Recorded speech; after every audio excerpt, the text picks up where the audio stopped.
Assalamu alaikum. Welcome back to my YouTube channel. Today we will discuss about the immune system and transplantation. So let's get started.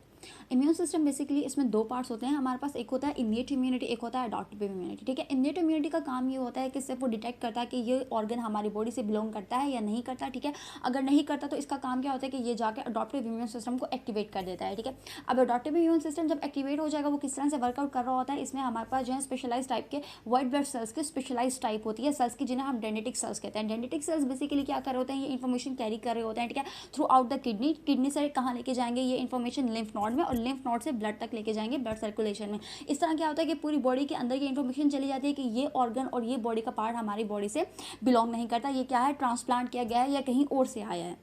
And body feels attack, उसको लगता है कि उसके ऊपर attack हो गया है। ठीक है, तो फिर क्या होता है कि जो टी सेल्स के अंदर हमारे पास सब पॉपुलेशन होती है रेगुलेटरी टी सेल की। अब रेगुलेटरी टी सेल्स का काम क्या है कि उसने कंट्रोल करना है किस तरह से इम्यून सिस्टम वर्कआउट करती है। बेसिकली ये रेगुलेटरी टी सेल कहाँ से आए हैं, ये रेगुलेटरी टी सेल्स जो हैं वो उस किडनी से आए हैं जो हमने ट्रांसप्लांट की थी। ठीक है, अब इनका काम क्या है कि वो आ गए हैं। ठीक है, इन्होंने क्या करना है, अब जो टी सेल्स थे ना उनके साथ आपस में इंटरेक्ट करेंगे। जब भी उनके साथ इंटरेक्ट करेंगे तो रेगुलेटरी टी सेल ने क्या किया, टी सेल्स को एक्टिवेट कर दिया। जब टी सेल ट्रिगर्ड हो गई, एक्टिवेट हो गई, ठीक है, तब क्या होगा, जब टी सेल ट्रिगर्ड हो गए, इन्होंने इफेक्टिव टी सेल्स को भी एक्टिवेट कर देना है। ठीक है, जब इफेक्टिव टी सेल्स एक्टिवेट हो जाएंगे तो वो क्या करेंगे, मल्टीप्लाई करेंगे, और ये मल्टीप्लाई हो गया, नंबर इंक्रीज हो गया, तो ये मूव आउट करेंगे वेजल्स में से और जाके उसको डिस्प्ले कर देंगे टी सेल्स पे।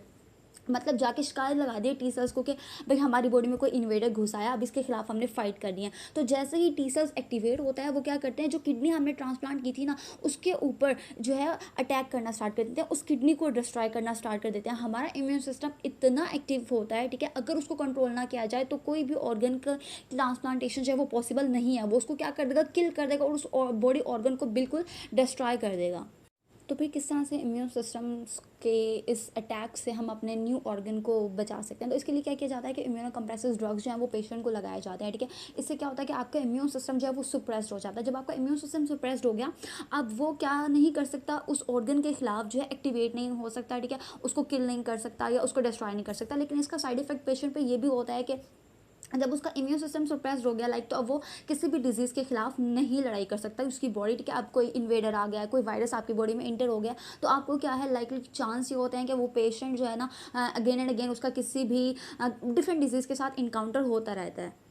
क्यों ऐसा होता है, क्योंकि आपका इम्यून सिस्टम जो है वो क्या हो गया, कंप्लीट पैरालाइज हो गया। अब वो डिफरेंट इन्वेडर्स के साथ भी उसका इनकाउंटर होगा। ठीक है, तो इस तरह से पेशेंट जो है वो बार बार बीमार होता रहता है। तो ठीक है, पेशेंट के पास अब दो ही चांस है, या तो जो ऑर्गन ट्रांसप्लांट किया है उसको बचा ले, ठीक है, या तो फिर अपने आप को डिफरेंट डिजीज से बचा ले। तो ऐसा नहीं हो सकता ना, जाहिर है जिसकी पेशेंट के पास किडनी नहीं है उसको अपनी किडनी बचानी है, वो कहेगा चलो छोटी मोटी बीमारियों के साथ मैं लड़ता रहूँगा। लेकिन इस तरह से क्या है, वो बार बार डिफरेंट बीमारियों के तरफ जा रहा होता है। तो इस सारे प्रॉब्लम्स को ओवरकम करने के लिए लंदन की टीम ने जो है किंग कॉलेज लंदन की टीम ने एक टेक्निक डेवलप की, जिसमें क्या किया जाता है कि जिस पेशेंट की बॉडी के अंदर ऑर्गन ट्रांसप्लांट किया गया ना, अब जायरा में पता है कि डोनर चाहिए ना, जिससे किडनी लेके हमने उस पेशेंट में इंसर्ट किया था, तो उस डोनर की बॉडी से हमने ब्लड को एक्सट्रैक्ट कर लिया। अब उसके ब्लड के अंदर तो helper T cell, regulatory T cell सब कुछ वर्कआउट कर रहे हैं। ठीक है, और वो वायरस और इन्वेडर्स के खिलाफ क्या है, उनके पास एबिलिटी है कि वो फाइट कर सकें। ठीक है, तो अब हमने उसको क्या कर लिया, वहाँ से डिटेक्ट आउट कर लिया। ठीक है, उसको स्टेरलाइज इन्वायरमेंट के अंदर हमने क्या कर लिया, स्टोर कर लिया।